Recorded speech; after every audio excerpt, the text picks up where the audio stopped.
குறைகளை சொல்லணும்னா நாங்க 50 வருஷ வரலாற்று நாங்களும் எடுப்போம். 99 to 2004 கோத்ரா கலவரம் நடக்கும் பொழுது என்ன குரல் கொடுத்தீங்க நீங்க? இஸ்லாமியர்களுக்கு பாதிக்கப்படும் பொழுது அமைச்சரவையில் இருந்தது யார்? இதே திமுக தான். அமைச்சரவையில் இருந்து என்ன அப்ப குரல் கொடுத்திருக்கலாமே? கோத்ரா கலவரத்துல எல்லா இஸ்லாமியர் இறக்கப்பட்டாங்க, அதனால நாங்க அமைச்சரவையில் இருந்து ரிசைன் பண்றோம், எங்களுக்கு பதவி முக்கியம் இல்ல, இஸ்லாமியர்களுடைய உயிர் தான் முக்கியம் அப்படின்னு பதவியில இருந்து விலகி இருக்கலாமே, திமுக விலகி இருக்கலாமே. இந்த பாவமும் இந்த வரலாற்றையும் எப்பயும் மறைக்க முடியாது. அதனால குறைகள் சொல்லாதீங்க. நாங்களும் வரலாறு, எங்களுக்கு வரலாறு தெரியும். தமிழ்நாட்டிலே அதிகமான தலித் மக்களுக்கு எதிரான கிரைம் நடந்தது உங்களுடைய ஆட்சிங்கிறது இங்க டேட்டா சொல்லுது. சமூக நீதித்துறைன்னு மாத்திட்டாங்க, சாதியை குறிப்பிட்டா போயிடுமா? இந்த அரசு சாதிங்கிற வார்த்தையை ஒழிக்கணும்னு நாங்க நினைக்கிறோம். அதனாலதான் பெயரை மாத்தணும், வேற எதுவும் கிடையாது.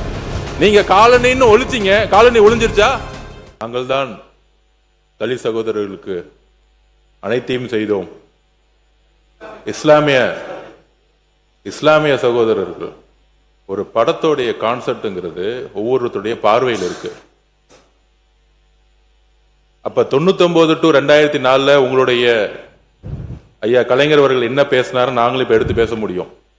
RSS இயக்கம் சமூக இயக்கம் சொன்னது இதே அவையில, அதையும் நாங்க சொல்ல முடியும்.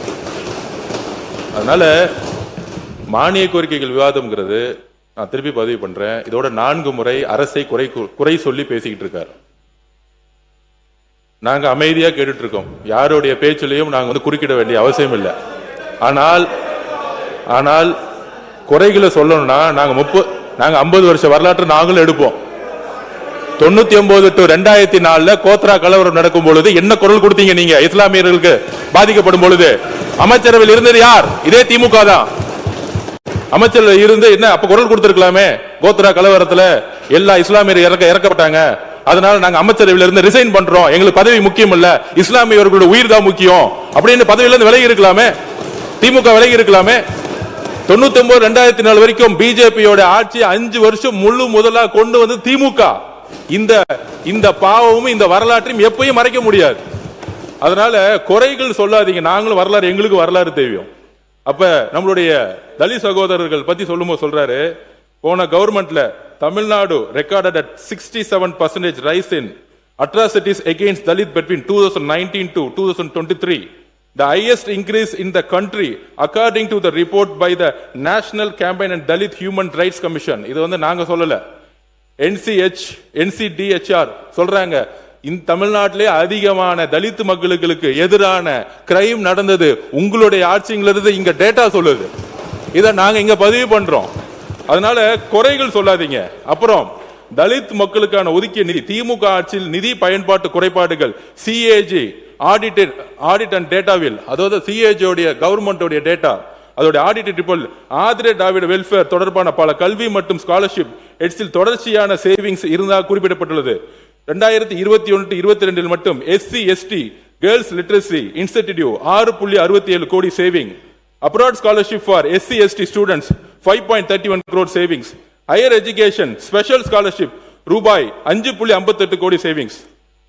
அப்புறம் SC/ST ஸ்டூடெண்ட்ஸ் எஜுகேஷனல் அசிஸ்டன்ஸ் ரூபாய் 7.24 கோடி சேவிங்ஸ் போன்ற தொகைகள் பதிவு செய்யப்பட்டன. இதன் மூலம் ஒதுக்கப்பட்ட நிதி முழுமையாக பயனாளிகளிடம் சென்றவில்லை. அதாவது நிதியை ஒதுக்கிட்டு இந்த எந்த ஃபண்டும் தலித் மக்களுக்கு போய் சேரல. இது நாங்க சொல்லல, இதோடைய CJOடைய அதாவது CAG ரிப்போர்ட் சொல்லுது. அதனால உங்களுடைய பாலிசியை பத்தி சொல்லுங்க. அரசுடைய 100 நாள் தான் நாங்க வந்திருக்கோம். ஒரு வாரம் சொன்னாரு, சமூக நீதித்துறைன்னு மாத்திட்டாங்க, சாதியை குறிப்பிட்டா போயிடுமா? இந்த அரசு சாதிங்கிற வார்த்தையை ஒழிக்கணும்னு நாங்க நினைக்கிறோம். அதனாலதான் பெயரை மாத்தணும், வேற எதுவும் கிடையாது. நீங்க காலனின்னு ஒழிச்சிங்க, காலனி ஒழிஞ்சிருச்சா? 25% இருந்து 28% இந்த 75 வருஷத்துல இன்னும் விழுப்புரத்திலும் கள்ளக்குறிச்சியிலும் தமிழகம் முழுவதும் இன்னைக்கும் காலனில தலித் மக்கள் அதே குடிசையில தான் இருக்கிறாங்க. தேர்தல் பிரச்சாரம் பண்ணும் போது சாதாரண குடிசையில, அந்த இடத்துல தண்ணி இல்ல, ரோடு இல்ல, மெடிக்கல் இல்ல, அங்க இருக்கக்கூடிய பெண்கள் ஹையர் எஜுகேஷன் போல. இப்ப சர்வே எடுத்து சொல்ல முடியும், அதிகமான பெண் கல்வியில முக்கியத்துவம் கொடுத்திருக்கோம். ஆனால் தலித் பெண்களுக்கான முக்கியத்துவம் கடந்த 75 வருஷத்துல கொடுக்கப்படலை. இந்த டேட்டா தான் உண்மை. நீங்க இப்பயே சொல்றோம் வாங்க, நீங்க காலனிங்கிற பேரை மாத்திட்டோம். நான் பேசி முடிச்சிடுறேன், அதுக்கப்புறம் நீங்க என்ன வேணா பதில் சொல்லுங்க. ஜனநாயகபூர்வமா அருவன் பண்ணுவோம். அவர் குறை சொன்னார்ல, பேசி முடிப்போம். உங்களுடைய ஆட்சியில தலித் மக்களுக்கு இந்த சவுண்ட் எல்லாம் விட வேண்டாம். நீங்க பேசுங்க எல்லாரும் நாங்க அப்படி வேண்டாங்க. நீங்க கருத்தை மட்டும் சொல்லுங்க. கருத்தை மட்டும் சொல்லுங்க. இல்ல கருத்தை மட்டும் சொல்லுங்க. மாண்புமிகு உறுப்பினர் மாண்புமிகு உறுப்பினர் என்ன பேச அலோ பண்ணணும். எல்லாரும் பேசினாலே எந்திரிச்சு நின்னோம்னா அப்புறம் நம்மளும் எந்திரிச்சு நிக்க வேண்டியது. அவங்க பேச நான் வந்து இல்ல அவர் பேசி முடிந்ததும் இல்லங்க அவர் இல்ல நீங்க இல்லங்க இல்ல அவர் என்ன சொல்லிருந்தா நீங்க பதில் சொல்லுங்க. நான் கேக்குறோம். நான் அனுமதி தரேன். நாங்க பேசி முடிச்சு என்ன வேணா பேசுங்க. நாங்க கேக்குறோம். உட்காருங்க. நான் பேசி முடிச்சோட நீங்க என்ன வேணா பேசுங்க. நாங்க பேசி முடிக்கல. இருங்க என்ன பார்த்து பேசுங்க. பின்னாடி எல்லாரும் உட்கார சொல்லுங்க. மாண்பு பொதுப்பணித்துறை என்ன பார்த்து பேசுங்க. பாருங்க நான் சொல்றேன்.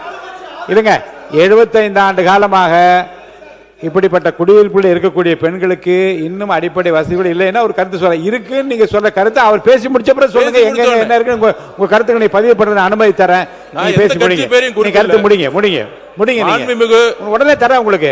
துணைத் தலைவர்கள் அவர் சொல்லி முடிச்ச உடனே தரங்க உங்களுக்கு. நீங்க சொல்லுங்க. நான் ஆதாரபூர்வமா தான் பேசிட்டு இருக்கேன். சொல்லுங்க. மாண்புமிகு சட்டமன்ற உறுப்பினர் 7 நிமிஷம் பேசிட்டு இருந்தாரு. நாங்களும் இப்ப சவுண்ட் போட இல்ல வேண்டாம். அப்படி சொல்லக்கூடாது. நீங்க விடுங்க. நீங்க கருத்தை மட்டும் பேசுங்க. நீங்க இல்லங்க இல்ல நாங்கள் இல்லைங்க. உட்காருங்க. இல்ல மாண்பு பொதுப்பணித்துறை அமைச்சர் அவர்கள் நீங்க உங்க கருத்துக்கள் சொல்லிக்கொண்டே வந்து கருத்தை சொல்லி முடிங்க. நீங்க இல்ல நான் பேசும்போது ஏன் சவுண்ட் கொடுக்குறீங்க? இல்ல அது வேண்டாம். நீங்க விடுங்க. நீங்க என்ன பார்த்து சொல்லுங்க. நீங்க பதில் நீங்க பேசுங்க. தொடர்ந்து பேசுங்க. நீங்க பேசுங்க. நாங்க யாரையும் மிரட்டல. எங்களை மிரட்டினாலும் நாங்க பயப்படுற ஆள் கிடையாது. நாங்க சொல்ல வரோம். நீங்க பேசி முடிங்க. எதிர்கட்சிகள் நீங்க பேசி முடிங்க. மாண்புமிகு பேரவைத் தலைவர்களே, எதிர்கட்சிகள் சொல்லக்கூடிய குற்றச்சாட்டுகள் நாங்கள் பதில் சொல்லக்கூடிய சொல்லுங்க. அவங்களுடைய கோரிக்கைகள், திட்டங்கள், பாலிசி பத்தி பேசினா அதுக்கு நாங்க எந்திரிச்சு பதில் சொல்லவும் செய்யறோம். அப்ப குற்றச்சாட்டு சொல்றாங்க. ஒரு 100 நாள் இருக்கக்கூடிய கவர்மெண்ட் பார்த்து சொல்றாங்க சமூக நீதி துறைன்னு பேர் வச்சிருக்காங்க. சாதிங்கிற பேரை எடுத்துட்டா உங்களுக்கு இந்த அரசு மாறிடுமா? பேரளவுக்கு வச்சிருக்காங்க. அப்ப காலனின்னு பேரை மாத்துனீங்க. உங்களுடைய உள்நோக்கம் என்ன? காலனிங்கிற ஒரு வார்த்தை சொல்லக்கூடாது. தலித் மக்களுக்கு அவமதிப்பா இருக்குங்கிறது உங்களுடைய உள்நோக்கத்தை நாங்க எந்த விதமான இன்னொரு அர்த்தத்தை கற்பிக்கல. ஆனால் அந்த காலனின்னு பேர் மாத்தினால தலித் சகோதரர் இருக்கக்கூடிய ஏன் சென்னையிலே 40% ஸ்லம்ஸ் தான் இருக்கு. சென்னையில இருக்கு. நான் கூட்டிட்டு போவேன். நான் நார்த் மெட்ராஸ் ஃபுல்லா 60% ஸ்லம்ஸ் இருக்கு. தமிழ்நாடுல நார்த். இதுல என்ன தவறான தகவல்? யார் சொன்னா? இல்ல நான் பேசி முடிச்சிடுறேன். அதுக்கப்புறம் நீங்க பேசுங்க. நான் பேசி முடிக்கல. அதாவது தமிழ்நாடு முழுவதும் தலித் மக்கள்ல திருப்பியும் சொல்றேன், தலித் மக்கள் இன்றைக்கும் ஒரு காலனில இவங்க சொல்றாங்களே பேர் எடுத்துட்டாங்களே, இன்னும் ஸ்லம்ஸ்ல தான் அவங்க கிட்டத்தட்ட 100 பேர் இருந்தாங்கன்னா 60-65% தலித் மக்கள் ஸ்லம்ஸ்ல தான் இருக்கிறாங்க. தமிழ்நாடு முழுவதும் 100 பேர்னா 30% ஸ்லம்ஸ் தான் இருக்கு. வட மாவட்டங்களும் சரி, தென் மாவட்டங்களும் சரி. அது ஏன்னா நான் தேர்தல் பிரச்சாரம் 234 தொகுதிக்கு போயிருக்கேன். எங்களுக்கு தெரியும். அதனால இந்த ஒளிமறைவு இல்லாம தலித் மக்கள் பெரிய பெரிய ஒரு நல்ல வாழ்க்கையை வாழ்றாங்க. அவங்க பொருளாதார சுதந்திரம் அடைஞ்சிட்டாங்க. நாங்கள் சொல்றோம் வரலாற்றுல முதலில் 6 அமைச்சர் சொன்னாங்க. 8 அமைச்சர்களுக்கான அதிகாரத்தை கொடுத்திருக்கோம்.